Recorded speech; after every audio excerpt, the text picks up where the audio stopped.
ప్రతిరోజు పండగే, ఏ రోజుకా రోజు విందులే. అన్నదానాలు జరిగేను, అన్ని దానాలు విరిసేను. ఇరు సంధ్య పూజలు చేయ, మలి సంధ్యలో మననం చేయ.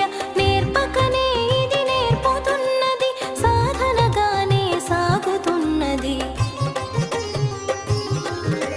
కార్తీకం శుభ